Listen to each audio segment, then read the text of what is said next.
Bonjour à tous, je vous retrouve, on est le jour 8, bienvenue dans ce nouveau vlog.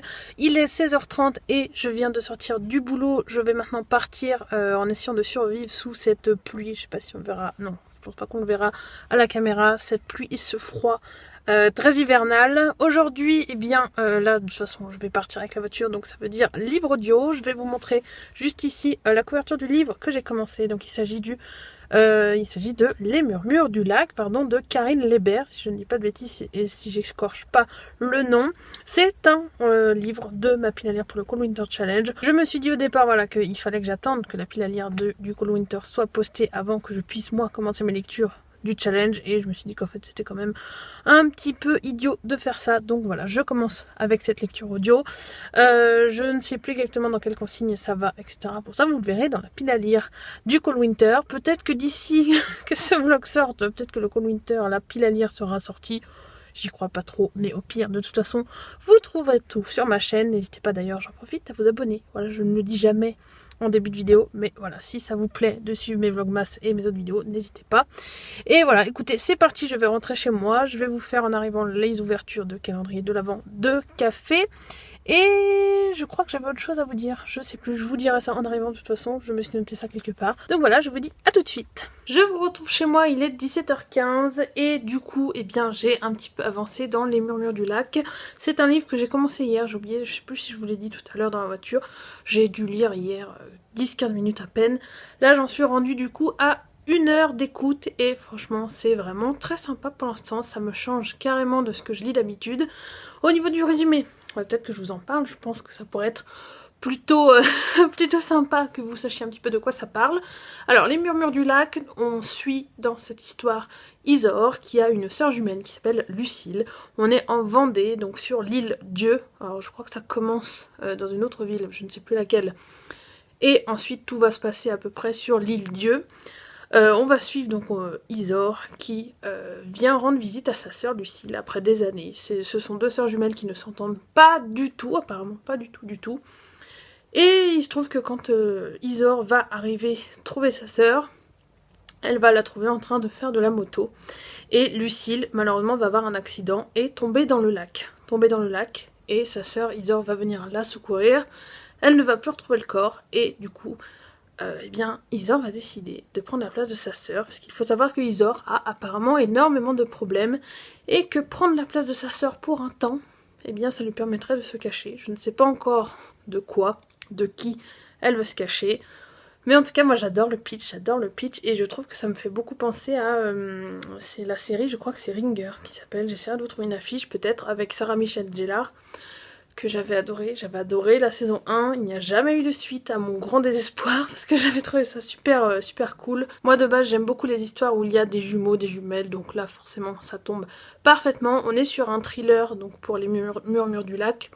Je dirais qu'on est sur un thriller, je sais pas si on est sur un thriller domestique ou ce genre de choses, mais en tout cas, comme je pense que vous avez dû le voir sur mes dernières lectures, on change radicalement. Je vous mettrai aussi le nom de la narratrice que je ne connaissais pas. Surtout que là c'est une maison d'édition, je crois que c'est Six Street, un truc comme ça, que je ne connaissais pas non plus. J'aime beaucoup la narratrice pour l'instant, je trouve qu'elle a une voix très apaisante et elle raconte très bien. Enfin, j'ai pas de soucis avec, comme j'ai pu avoir pour certains autres narrateurs ou narratrices. Voilà, je trouve que c'est très entraînant, donc j'ai hâte de voir la suite. Et il faut savoir, j'ai oublié de le dire, mais ça je vous le redirai de toute façon dans la pile à lire du Cold Winter, c'est un livre qui fait partie de ma pile à lire papier. Et plutôt que de mettre l'édition papier, eh bien mon choix s'est porté sur l'édition audio. Voilà, donc je vous en dirai bien sûr des nouvelles. Pour l'instant, après 1 heure d'écoute, eh bien ça se passe très bien. J'aime beaucoup, là on est... donc je pense que je vais pouvoir vous dire un petit peu de l'histoire, mais après je m'arrêterai là. Là, Isor donc est arrivée chez Lucille. Elle a pris un petit peu possession de la maison, parce qu'elle lui a piqué, elle lui a pris son sac avec ses clés, etc. Elle a laissé la moto sur place. Alors je ne comprends pas trop, moi je comprends pas trop pourquoi elle a fait ça. J'aurais peut-être, quitte à prendre la place de ma sœur, et si j'ai vraiment peur qu'on retrouve la moto, etc., ou qu'on se pose des questions sur la disparition de Lucille, moi j'aurais plutôt eu tendance à mettre la moto à l'eau, ou alors de prendre la moto et de la ramener chez moi, quoi. Je comprends pas trop pourquoi elle a fait ça, mais je pense que c'est un petit peu aussi la panique, c'est normal. Là du coup, bah, elle est un petit peu paniquée quand même, elle retourne chez Lucille et elle découvre que sa sœur a un bébé. de quelques mois qui s'appelle Noé. Du coup elle va devoir s'occuper de son neveu en faisant croire que c'est son fils. Et ça forcément c'est un paramètre qu'elle n'avait pas pris en compte en se disant je vais prendre la place de ma soeur, puisqu'elle pensait que sa soeur était célibataire, tranquille, voilà, sans personne, sans mari, etc. Et là elle découvre que sa soeur a un bébé et qu'il y a potentiellement un père à ce bébé. Voilà, donc on avance là-dessus. Et là, j'en suis rendue à une partie où Isor décide de prendre avec elle Noé, de revenir sur le continent et d'aller rechercher cette moto. Cette moto qu'elle a abandonnée, sachant que c'est le lendemain, donc voilà. Et malheureusement, quand elle va arriver sur les lieux du drame, elle ne va pas retrouver la moto a disparu. Donc voilà, autant ça peut l'aider, puisque bon, c'est un problème de moins. Mais je pense que sur le long terme, selon qui a pris la moto, selon ce qui s'est passé avec la moto, etc., ça peut derrière lui entraîner des problèmes, donc j'ai hâte de voir ça. Mais c'est très... je trouve qu'il y a un petit peu du suspense à chaque fois que Isor sort avec donc son neveu, ou qu'elle va faire des rencontres. On se demande comment elle va s'en sortir, comment elle va jouer les choses.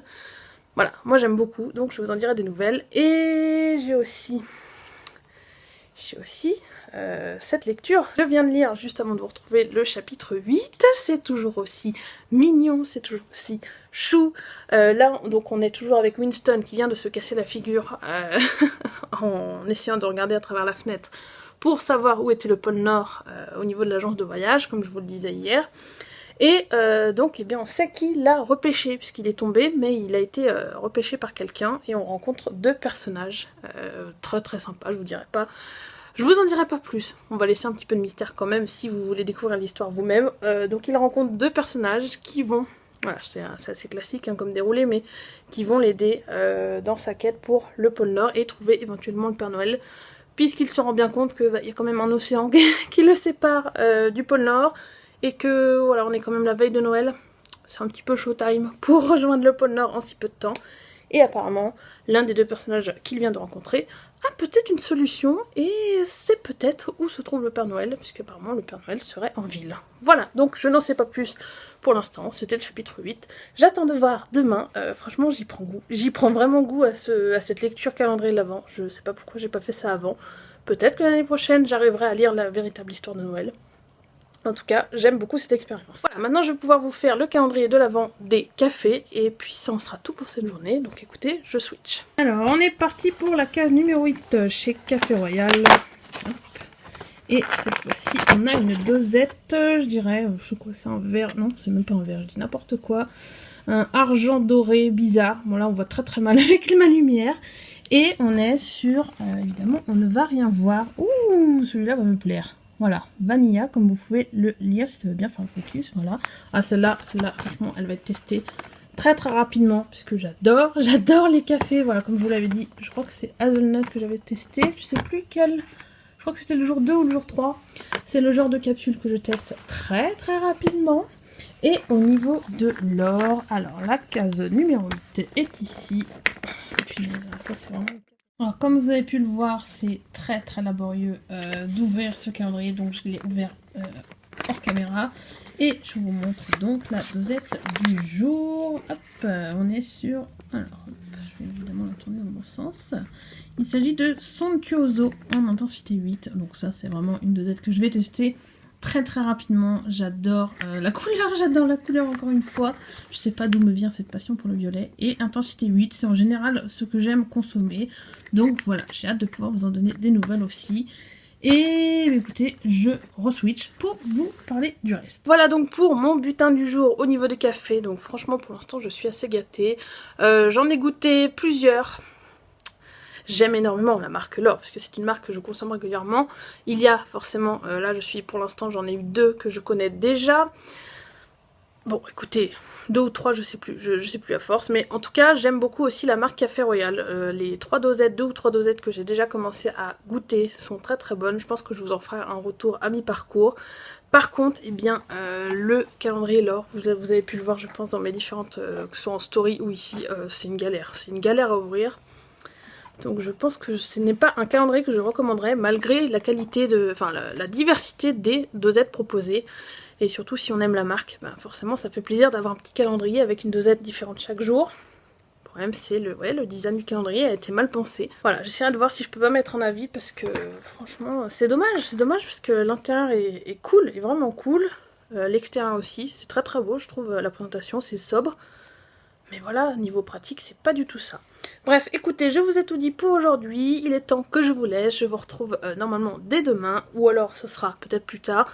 En tout cas, je vous ferai pas un retour pour ce livre à chaque chapitre. J'essaierai de vous faire ça peut-être un peu plus espacé.